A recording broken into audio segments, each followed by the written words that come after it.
Welcome everyone, Dr. Mandell here with you.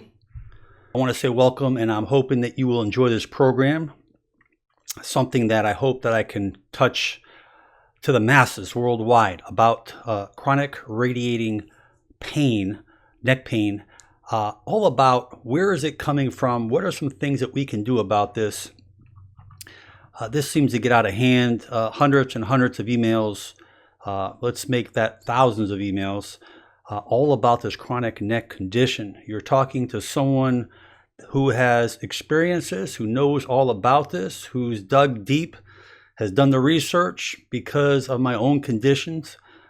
You're looking at someone right here through the camera who has been to many doctors worldwide, and there's no one better that's going to tell the truth than myself, and I say this from my heart. I want to say welcome to our chat rooms. We look at the irritated nerve root right here, and I'm going to go through this very fast. A lot of slides. I will go through this very fast. But when I say fast as I can, irritated nerve root, compression of a nerve root, common problem, herniated disc, bulging disc that can affect into the arm, into the hand, into the chest, between the shoulder blades. And we're going to make our way through these slides as I discuss all about this. You can see radiation of pain. Each nerve has a dermatome. A specific nerve will go to a specific area. If you look at the thumb there, that is the C6 nerve root. So we know exactly where those nerves are stemming from. Here's a condition, greater occipital nerve root, underneath the back of the skull. Commonly people get headaches over the head, behind the eyes. I'll touch on this a little more as we progress.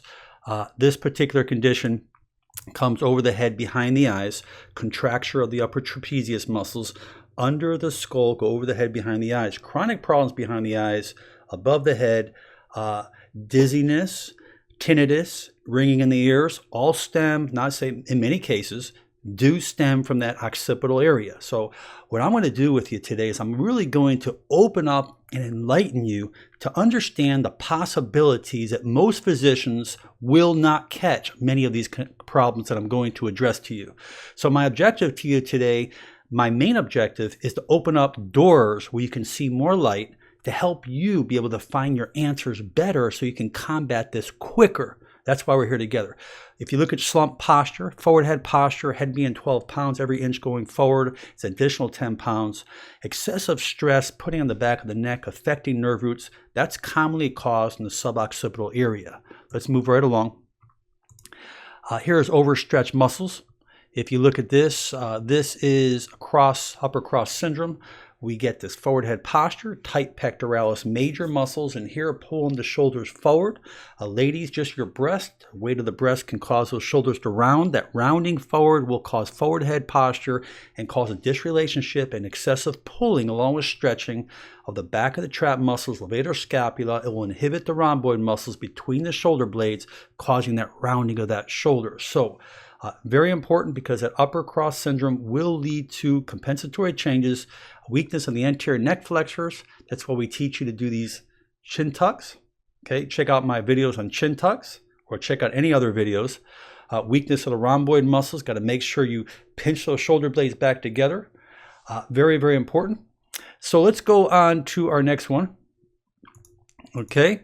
There is cervical degeneration. Many and most people over the age of 40 years old will have degenerative changes. I'll take that back, over 30 years of age. You can see the bone spurs there. That's in the front of the vertebrae, although the nerves come out in the back part of the vertebrae.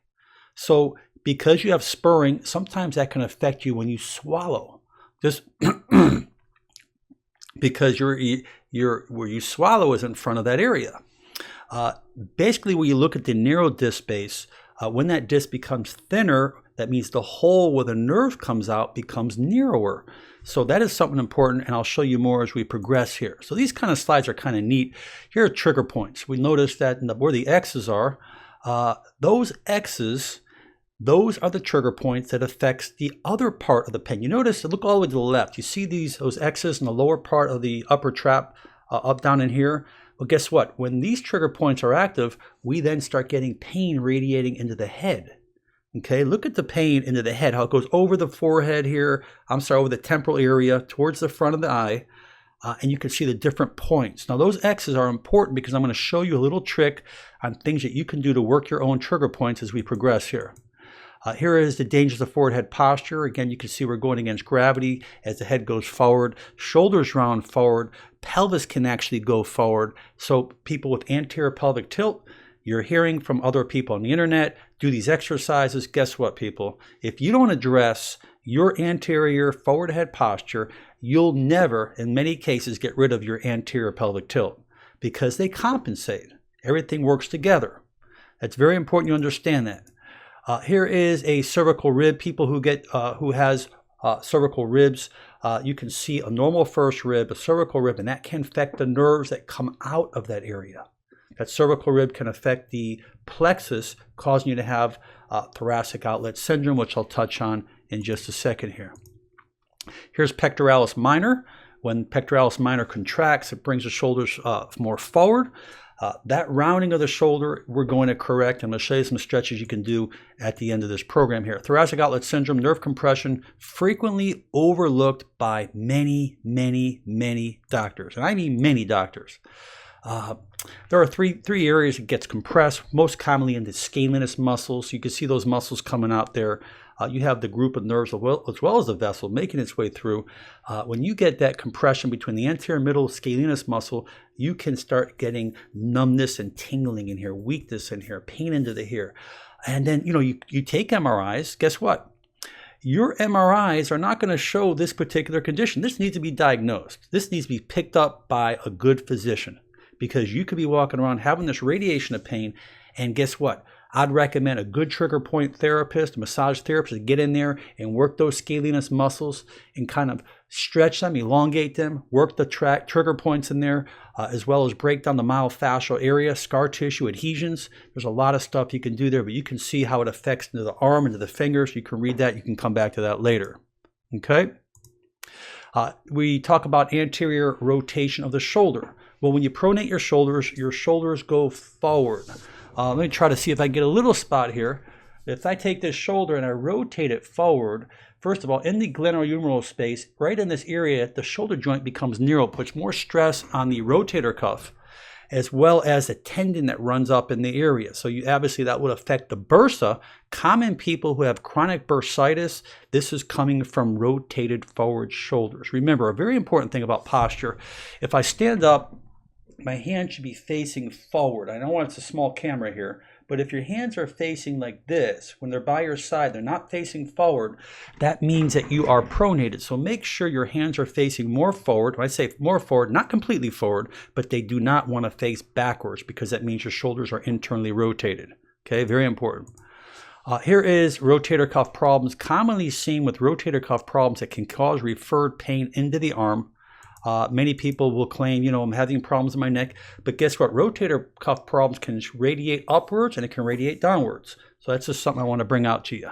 Disc herniations here, you can see spinal nerve roots traveling down the brachial plexus, the group of nerves making its way down into the arm. Commonly seen, the question that comes up often is, do I have to have pain in my neck to have pain in my arm? The answer is no. You don't have to. Just like sciatica, pain in the leg, you don't have to have pain in your lower back. So just wanted to bring that out to some of my listeners out there. Correct seating posture. I don't want to spend time on this because I want to cover the other stuff quick. Go back to this video. People are asking me what's the best way to sit up. This is a great here screened for you. Look back at this screen. This is a great educational tool for you. Great stretch for subscapularis problems. This should be a little bit further back, but you're going to come back to these stretches because there's one particular muscle that causes a lot of radiculopathy called the subscapularis muscle. That's the muscle underneath the shoulder blade, okay, the scapula. This is a great stretch, by the way. Not all my slides are in perfect order. Now, here's a modified Spurling test. People are saying, well, I got pain here. It's radiating down the right arm. If you move your head over towards that area, let me show you what's happening. Okay, so let's say the nerve is being compressed right here on the left side. If you move over towards that left side, that nerve where that hole is coming through becomes narrower. So you may say, ow, I get more tingling, more burning, more pain. Well, that's an objective test. That's a modified Spurling test. that you're bringing over, narrowing the side that you're going over, you're narrowing that hole where that nerve's coming out of, and that can be an indication of a pinched nerve there. Okay, here's spondylosis, degeneration. You can look on the left side, the right side, but the right side, spondylosis, means narrowing, degeneration as a result of forward head posture, whiplash injuries, old injuries, and that is causing less space where the nerve comes out of. Here's another view here of the greater occipital nerve root. Again, anytime you have compression behind the skull, we're looking at nerves that go over the head behind the eyes. Many people out there who have chronic headaches, you need to put ice underneath the back of the skull. When you put ice under there, about after a few minutes, you're going to say, wow, my headaches are gone in most cases, because these nerves back here affect this. That means when you step on the back of a dog's tail, he barks out of its mouth. That means that the symptoms are not usually where the cause is. So that's something I just wanted to share with you. Here's a picture here of another degenerative problem. This is quite commonly seen. I see this by the hundreds and hundreds and hundreds, a lot from forward head posture. Remember, once that curve in your neck straightens out, because you should have a normal C-shaped curve, once that curve straightens out from here to here, and many of us have reversal of the normal curve, they call that, here's a military neck, reversal of the curve. Remember that weight of the head, 10 pounds, is putting stress on the discs now instead of the back of the facet joints when you have the normal curve. So having an imbalanced curve can speed up degeneration. So that's why it's important when you're looking down, look down more from the chin, try to keep your ears over your shoulder, get a support behind your lower back, but make sure you sustain good posture. When you talk about forward head posture, you'll see my name everywhere over the internet, because that is our future. I'm telling you right now, I predict in the next 5 to 10 years, this is going to be the largest epidemic in the world when it comes to degeneration because of texting, looking down on those smartphones. I'm telling you right now, and we need to really get a grasp on it early. Here's a dowager's hump, like a buffalo hump.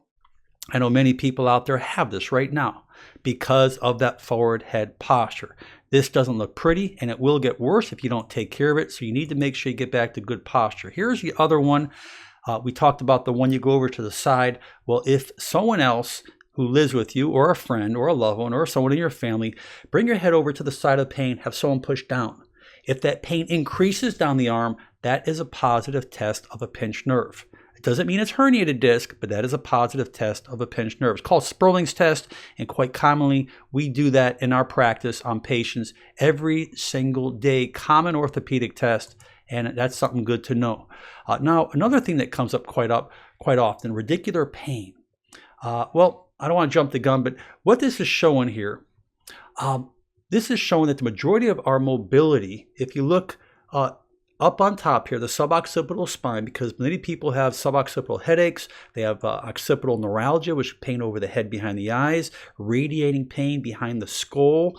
But we'll notice that when one area of the spine becomes hypomobile, for example, if the area up on top of the spine becomes fixated where the joints are not moving really good.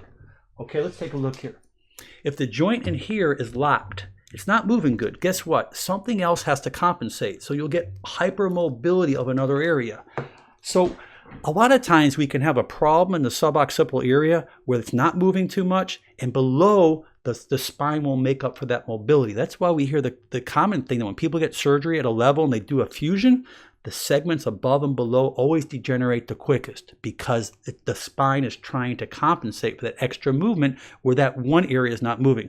Check out my occipital atlas and my atlas axis videos I did on here, little techniques you can do to increase motion. If you're having chronic problems with the neck up on top, you should check those videos out. I think they can help you. Here is a view we talked about before, tight pectoralis muscles. We showed you that before. This shows you dermatomes. For example, if you're getting tingling in a certain area, let's say your thumb, well, it's C6 nerve root. If you're feeling like these two fingers, the fourth and fifth fingers, fourth and fifth, that's C8 nerve root. There are 8 cervical nerves in the spine, even though there are 7 cervical vertebrae. Okay, I want people to understand that. But that just shows you the nerve roots, what level that nerve is coming from. You should know that if you're having problems. That's a good old bone spur. Bone spurs in the neck can cause irritation on nerves, and that is something that takes a long time to get. Here is a neurovascular bundle, these scalenus muscles. This is thoracic outlet syndrome, how the muscles can be entrapped in here. They can be entrapped from a tight pectoralis minor. So in other words, if you got tingling in your fingers and tingling in your hands, guess what? You start getting inside a doorway, start stretching the pec muscles, which I'll show you. And that can take away a lot of your symptoms. Because you're having pain out in the arms, okay, or the hands, people say, well, it's your neck or it's carpal tunnel. It can just be compressed along the pathway from the neck, making its way out of the shoulder into the arm area. And by doing certain stretches, your pain and your symptoms can go away, and you could be having this problem for 5 years. And in a day, it can go away. So this is really important stuff that you should understand. Sleeping, the correct and incorrect ways of sleep. Most important is keeping your head in a neutral plane. That's important. You can look at those on your own. I don't really need to go into those. Here is about TMJ. Many people out there have problems with their jaw, pain in the face, radiation in the face. They're saying, why am I having this pain? Forward head posture causes the jaw. It causes the jaw to shift. And when that jaw shifts, the muscles and the masseter muscles, the pterygoid muscles, start to contract. It starts to get painful. And over the course of time, you can then experience lots of TMJ, lots of facial pain because of forward head posture. If you look up top, it shows you the amount of weight as the forward head goes forward. Those ligaments and muscles in the back of the neck and shoulders have to withstand. Here is a corner pec stretch. You could do it inside a door, but you can get in there and stretch those pecs. Get in there and really start stretching those pecs. Really important. Here's a stretch for the upper trap muscles. Just want to throw that out at you. Here's something, by the way, I think is a great thing to do. This is something that if you are noticing you have poor posture, get your mate in there and stretch and get in there with some oil and work those pec muscles. Push that shoulder down. When you're on your back, push that shoulder back. Push it straight back. Open up that chest area. I'm telling you, it will make a huge, huge difference in your posture and in your symptoms by opening up that chest area. Very common because most people have forward head posture. One of my favorites here is over the door traction. You can look at my video, over the door traction. That will lift the head up, open the IVF space, reduce irritation off the nerve. Very, very simple to use. Okay, I like this. I think it's important that you, just the way you see this, you can look at my video, we'll give you more information on that. I'm trying to move quick here. As we look at the texting, you can see for every degree, 15, 30, 45, and 60 degrees, it adds those pounds of weight to the head. And the more weight you have on the head, the more stress the back of those shoulders have to work harder. Another great thing for the pec, just what this lady's doing or man's doing, I don't know, I guess it's a lady. Put those arms back behind your buttocks and push straight down. Feel like you're putting those shoulder blades right in your back pocket. That will really help those rhomboid muscles and help your posture. Another great stretch for your subscapularis muscle. That's underneath the shoulder blade. People, you start doing this stretch, you're really going to see a difference. It's really going to open up that shoulder unit for you. This shows you misalignments, how common symptoms can occur. I just wanted to share this because you can have a short leg that can affect problems all the way up in the head. Everything is connected. You can look at these later. Here's another condition about radicular pain, how the distribution of the nerves affect different parts in the arm, as we talked about the different levels. And you should know that because if you're having tingling in one area, like this area or your thumb area or this part of your arm right in here, you can pinpoint back where that nerve is coming from. It's very important you understand that because many doctors don't really understand neurology. This is a great another pectoralis. You notice I'm really pushing the pecs. This is one of the biggest, weakest contracted muscle. When I say weakest, I mean the most common contracted muscle that pulls the shoulders forward because we spend all our time looking down. And these muscles round forward and they start to stick, they get tight. This is a great, great thing. Have your friend, your loved one, whoever it is, your kid, do this stretch for you right there. Stick that knee between there and pull those shoulders back. I think that you'll thank them later. Subscapularis there. I'm sharing this because it's one of the most common conditions. You can see in the red in the middle, you can see those little red dots in there. That's referred pain. And that means that's not coming from your neck. That's coming from the subscapularis. You see those points, those X's? Those X's, the subscapularis, you can look it on Google, sits right underneath the scapula. And if you lift that scapula up in the middle or lift it up a certain way, you stick your fingers in there and you get in those points underneath, stick your fingers in there, you can look at my video on the subscapularis, and I have a great video that shows how you can get in those areas to help relieve those pressures. Another good stretch here, this is a trap stretch. Now, why did I put this umbrella here? No, it's not raining. Let me check. No, it's not raining outside.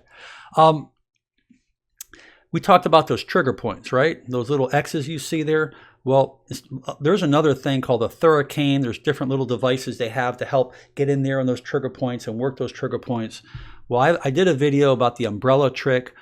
You can take an umbrella like this and use that little edge there, a little C shape right there. You can put it behind you and just dig it right in your back and hold it. And as you dig it in your back, you're pulling right into the muscle. That little handle right there is tugging right into the muscle. You can use that as like a Hurricane. And most people have umbrellas, and a lot of them are rounded like that. You can take that piece and just put it right back in that muscle and you can put it on back on the neck and really get in there. Look at my video about the umbrella. I think you'll like that. Here's another great stretch exercise for the rhomboids. You can do this at home, just kind of pinching your arms back, helps those muscles between the shoulder blades. Another chest stretch, you should be stretching it just like that. Excellent stretch. Here's another view using a broomstick. I'm sharing all these little tricks for you at home because these are all home self remedies you can do to help yourself. This is going to heal you. This is going to get you well. This is a really good thing. Arm up like this, pulling that broom down with the other to help really increase that mobility of that shoulder area. Very important. Ice versus heat, and this is the end of it. Now, when would you use ice and heat? Ice in acute, something just happened. Heat in chronic, something that's chronic. You can alternate heat and ice. Now, ice reduces inflammation. Heat brings in circulation. Something that you want to do, moist heat is really good. Ice is good in the acute phase, but make sure you don't use heat in the acute phase. If something is hurting, something's swollen, always stay with ice because ice is a lot safer than heat when it comes down to making sure you do not hurt yourself. I want to thank all our chatters here for being here with me. I also ask people out there to subscribe if you haven't. I have great self-help videos, hundreds of them on my channel. Cutting edge nutrition. This is really important. I really enjoyed being here. I understand this is a little lengthy, but I move quick. This is important. If this can make a difference in your health, making you feel better, saving you lots of hundreds and hundreds or thousands of dollars running the doctors, getting you well naturally, educating you and educating your family, the time is worth it. I really promise you the time is worth it. I can't go any quicker than that, but I had to get it out to you. I want to thank everyone out there for your time. May God continue to bless you. Check out my Facebook, Motivational Doc. And again, leave your comments below. Much love to all of our chatters there. And thank you very much for tuning into my channel. May God bless you, and we'll be with you again real soon. Bye-bye now.